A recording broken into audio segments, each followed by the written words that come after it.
नमस्कार मेरे प्यारे साथियों, आप सभी का स्वागत है जी के शुभम स्टडी में। और आप सभी कैसे हैं? आशा करते हैं कि आप लोग स्वस्थ होंगे, मस्त होंगे। जहां भी होंगे इस समय झारखंड पुलिस की तैयारी में एकदम व्यस्त होंगे। तो आज हम बात करने वाले हैं झारखंड पुलिस से संबंधित टॉप 20 क्वेश्चन, जो कि परीक्षा के दृष्टि से देखा जाए बहुत ही इंपॉर्टेंट क्वेश्चन है और इस पर परीक्षा में पूछे जाने की पूरी संभावना है। तो आप लोग से एक निवेदन है कि वीडियो को अंत तक जरूर देखें। यदि आप लोग चैनल पर नए हो तो प्लीज़ चैनल को सब्सक्राइब कर लें। तो चलिए बिना देर के स्टार्ट करते हैं। आज का पहला क्वेश्चन है, झारखंड के किस शहर को इस्पात नगरी कहा जाता है? तो दोस्तों, झारखंड के किस शहर को इस्पात नगरी कहा जाता है, उसी को आपको बताना है। आपका ऑप्शन दिया है जमशेदपुर, बोकारो, चाईबासा या फिर लोहरदगा। तो याद रखिएगा, आपका राइट आंसर हो जाएगा ऑप्शन है जमशेदपुर। तो झारखंड के जमशेदपुर शहर को इस्पात नगरी कहा जाता है। तो किसको ला करेंगे? ऑप्शन ए को ला कर लेते हैं। चलिए अगला क्वेश्चन देखते हैं। जूट की भांति झारखंड राज्य में उत्पादित रेशों को क्या कहते हैं? तो दोस्तों, जूट की भांति झारखंड राज्य में उत्पादित रेशों को क्या कहते हैं, उसी को आपको बताना है। आपका ऑप्शन दिया है पटसन, सनई, मेस्टा या फिर इनमें से कोई नहीं। तो याद रखिएगा, आपका राइट आंसर हो जाएगा ऑप्शन सी, मेस्टा। तो जूट की भांति झारखंड राज्य में उत्पादित रेशों को मेस्टा कहा जाता है। तो किसको ला करेंगे? ऑप्शन सी को ला कर लेते हैं। चलिए अगला क्वेश्चन देखते हैं। काफ़ी इंपॉर्टेंट क्वेश्चन है। कोल जनजाति में वध मूल्य को क्या कहा जाता है? तो दोस्तों, कोल जनजाति में वध मूल्य को क्या कहा जाता है, उसी को आपको बताना है। आपका ऑप्शन दिया सुखदाम, दाय, पोटे या फिर इनमें से कोई नहीं। तो याद रखिएगा, आपका राइट आंसर हो जाएगा ऑप्शन सी, पोटे। तो कोल जनजाति में वधु मूल्य को पोटे कहा जाता है। तो किसको ला करेंगे? ऑप्शन सी को ला कर लेते हैं। चलिए अगला क्वेश्चन देखते हैं। निम्न में से किस विद्रोह का केंद्र बिंदु वनचरी जोड़ था?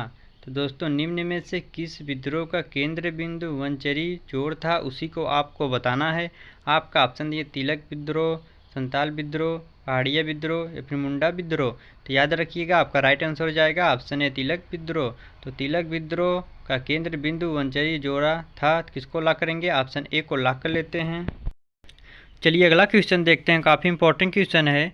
असुर जनजाति के युवा गृह को क्या कहा जाता है? तो दोस्तों, असुर जनजाति के युवा गृह को क्या कहा जाता है, उसी को आपको बताना है। आपका ऑप्शन दिया है घुमकड़िया, टेंडा, गीती ओड़ा या फिर कोडबा। तो याद रखिएगा, आपका राइट आंसर हो जाएगा ऑप्शन सी, गीती ओड़ा। तो असुर जनजाति के युवा गृह को गीती ओड़ा कहा जाता है। तो किसको ला करेंगे? ऑप्शन सी को ला कर लेते हैं। चलिए अगला क्वेश्चन देखते हैं। भारत के कुल लौह उत्पादन का कितना भाग झारखंड में होता है? तो दोस्तों, भारत के कुल लौह उत्पादन का कितना भाग झारखंड में होता है, उसी को आपको बताना है। आपका ऑप्शन दिया 51%, 50%, 70% या फिर 60%। तो याद रखिएगा, आपका राइट आंसर हो जाएगा ऑप्शन बी, 50%। तो भारत के कुल लौह उत्पादन का 50% भाग झारखंड में होता है। तो किसको ला करेंगे? ऑप्शन बी को ला कर लेते हैं। चलिए अगला क्वेश्चन देखते हैं। काफ़ी इंपॉर्टेंट क्वेश्चन है। राम नारायण 1913 में असिस्टेंट सेटलमेंट ऑफिसर नियुक्त हुए। इस पद से उन्होंने इस्तीफा कब दिया था? तो दोस्तों, इन्होंने इस्तीफा कब दिया था, उसी को आपको बताना है। आपका ऑप्शन दिया है 1914, 1915, 1917 या फिर 1916। तो याद रखिएगा, आपका राइट आंसर हो जाएगा ऑप्शन बी, 1915। तो राम नारायण 1913 में असिस्टेंट सेटलमेंट ऑफिसर नियुक्त हुए थे। इस पद को उन्होंने 1915 ईस्वी में इस्तीफा दे दिया था। तो किसको ला करेंगे? ऑप्शन बी को ला कर लेते हैं। चलिए अगला क्वेश्चन देखते हैं। लाफार्ज सीमेंट संयंत्र किस जिले में अवस्थित है? तो दोस्तों, लाफार्ज सीमेंट संयंत्र किस जिले में अवस्थित है, उसी को आपको बताना है। आपका ऑप्शन दिया जमशेदपुर, रांची, बोकारो या फिर चाईबासा। तो याद रखिएगा, आपका राइट आंसर हो जाएगा ऑप्शन है जमशेदपुर। तो लाफार्जन सीमेंट संयंत्र जमशेदपुर जिले में अवस्थित है। तो किसको ला करेंगे? ऑप्शन ए को ला कर लेते हैं। चलिए अगला क्वेश्चन देखते हैं। निम्न में से कौन सा पशु माल पहाड़ियाँ की आर्थिक स्तर और सामाजिक प्रतिष्ठा का प्रतीक है? तो दोस्तों, निम्न में से कौन सा पशु माल पहाड़ियाँ की आर्थिक स्तर और सामाजिक प्रतिष्ठा का प्रतीक है, उसी को आपको बताना है। आपका ऑप्शन दिया गाय, भैंस, सूअर या फिर इनमें से कोई नहीं। तो याद रखिएगा, आपका राइट आंसर हो जाएगा ऑप्शन सी, सूअर। तो किसको ला करेंगे? ऑप्शन सी को ला कर लेते हैं। चलिए अगला क्वेश्चन देखते हैं। काफ़ी इंपॉर्टेंट क्वेश्चन है और इस बार परीक्षा में पूछे जाने की पूरी संभावना है। तो भारत छोड़ो आंदोलन के दौरान संताल परगना की किन महिलाओं ने आंदोलन में बढ़ चढ़कर हिस्सा लिया था। तो दोस्तों किस महिला ने आंदोलन में बढ़ चढ़कर हिस्सा लिया था उसी को आपको बताना है। आपका ऑप्शन दिया है जामवंती देवी, प्रेमा देवी, उषमा रानी मुखर्जी या फिर उपयुक्त सभी। तो याद रखिएगा आपका राइट आंसर हो जाएगा ऑप्शन डी उपयुक्त सभी। तो किसको लॉक करेंगे, ऑप्शन डी को लॉक कर लेते हैं। चलिए अगला क्वेश्चन देखते हैं। संतालों की कहानियाँ के मुख्य पात्र होते हैं। तो दोस्तों संतालों की कहानियाँ के मुख्य पात्र होते हैं, तो मुख्य पात्र कौन होते हैं उसी को आपको बताना है। आपका ऑप्शन दिया है पेड़ पौधे, राजा रानी, जंगली पशु या फिर उपयुक्त सभी। तो याद रखिएगा आपका राइट आंसर हो जाएगा ऑप्शन सी जंगली पशु। तो संतालों की कहानियाँ के मुख्य पात्र जंगली पशु होते हैं। तो किसको लॉक करेंगे, ऑप्शन सी को लॉक कर लेते हैं। चलिए अगला क्वेश्चन देखते हैं, काफ़ी इंपॉर्टेंट क्वेश्चन है। बरसो पानी गुफा कहाँ अवस्थित है। तो दोस्तों बरसो पानी गुफा कहाँ अवस्थित है उसी को आपको बताना है। आपका ऑप्शन दिया हजारीबाग, गुमला, पाकुड़ या फिर चतरा। तो याद रखिएगा आपका राइट आंसर हो जाएगा ऑप्शन ए हजारीबाग। तो बरसो पानी गुफा हजारीबाग में अवस्थित है। तो किसको लॉक करेंगे, ऑप्शन ए को लॉक कर लेते हैं। चलिए अगला क्वेश्चन देखते हैं, काफ़ी इंपॉर्टेंट क्वेश्चन है। झारखंड अलग राज्य के रूप में किस वर्ष बना था। तो दोस्तों झारखंड अलग राज्य के रूप में किस वर्ष बना था उसी को आपको बताना है। आपका ऑप्शन दिया 1998, 2000, 2003 या फिर 2001। तो याद रखिएगा आपका राइट आंसर हो जाएगा ऑप्शन बी 2000। तो झारखंड अलग राज्य के रूप में 2000 वर्ष बना था। तो किसको लॉक करेंगे, ऑप्शन बी को लॉक कर लेते हैं। चलिए अगला क्वेश्चन देखते हैं, निम्न में से कौन ऐसे पहले व्यक्ति हैं जिन्होंने मुंडारी का शब्दकोश मुंडारी कोडारी तैयार किया।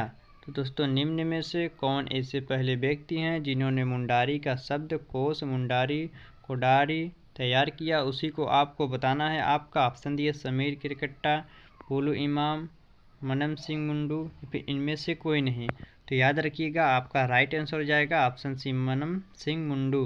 तो मनम सिंह मुंडू ने पहले व्यक्ति हैं जिन्होंने मुंडारी का शब्दकोश मुंडारी कोडारी तैयार किया था। किसको लॉक करेंगे, ऑप्शन सी को लॉक कर लेते हैं।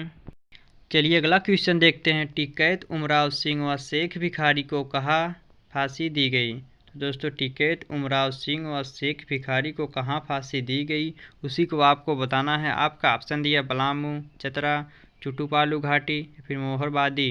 तो याद रखिएगा आपका राइट आंसर हो जाएगा ऑप्शन सी चुटुपालू घाटी। तो टिकैत उमराव सिंह व शेख भिखारी को चुटुपालू घाटी में फांसी दी गई थी। किसको लॉक करेंगे, ऑप्शन सी को लॉक कर लेते हैं।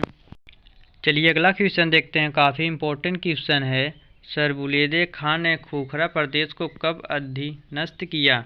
तो दोस्तों सर बुलेदे खान ने खोखरा प्रदेश को कब अधीनस्थ किया उसी को आपको बताना है। आपका ऑप्शन दिया 1728 ईस्वी, 1720 ईस्वी, 1724 ईस्वी या फिर 1726 ईस्वी। तो याद रखिएगा आपका राइट आंसर हो जाएगा ऑप्शन सी 1724 ईस्वी। तो सर बुलेदे खान ने खोखरा प्रदेश को 1724 ईस्वी में अधीनस्थ किया था। किसको लॉक करेंगे, ऑप्शन सी को लॉक कर लेते हैं।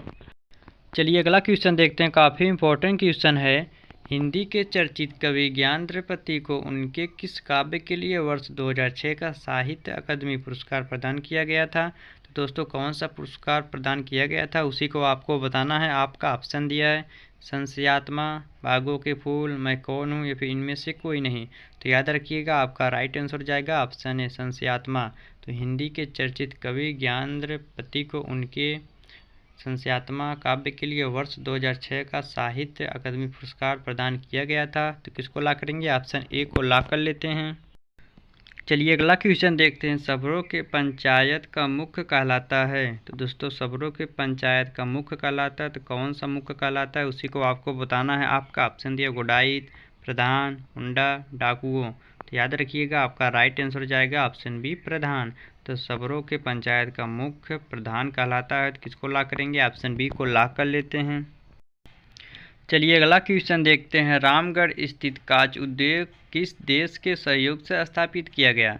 तो दोस्तों रामगढ़ स्थित कांच उद्योग किस देश के सहयोग से स्थापित किया गया उसी को आपको बताना है। आपका ऑप्शन दिया रूस, जापान, जर्मनी या फिर ये सभी।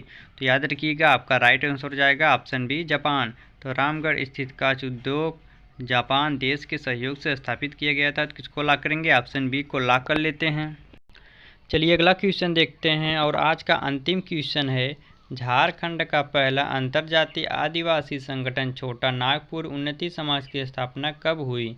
तो दोस्तों, झारखंड का पहला अंतर्जातीय आदिवासी संगठन छोटा नागपुर उन्नति समाज की स्थापना कब हुई थी, उसी को आपको बताना है। आपका ऑप्शन दिया 1913 ईस्वी, 1917 ईस्वी, 1919 ईस्वी या फिर 1920 ईस्वी। तो याद रखिएगा, आपका राइट आंसर हो जाएगा ऑप्शन 1913 ईस्वी। तो झारखंड का पहला अंतर्जातीय आदिवासी संगठन छोटा नागपुर उन्नति समाज की स्थापना 1913 ईस्वी में हुई थी। तो फ्रेंड, आज के लिए बस इतना ही। यदि आप सबको वीडियो पसंद आए तो वीडियो को लाइक करना, शेयर करना और हाँ, चैनल को सब्सक्राइब करना ना भूलना, ताकि इस प्रकार की इंपॉर्टेंट वीडियो आप सबके पास हमेशा पहुंचती रहे। मिलते हैं नेक्स्ट वीडियो में, तब तक के लिए जय हिंद, जय भारत।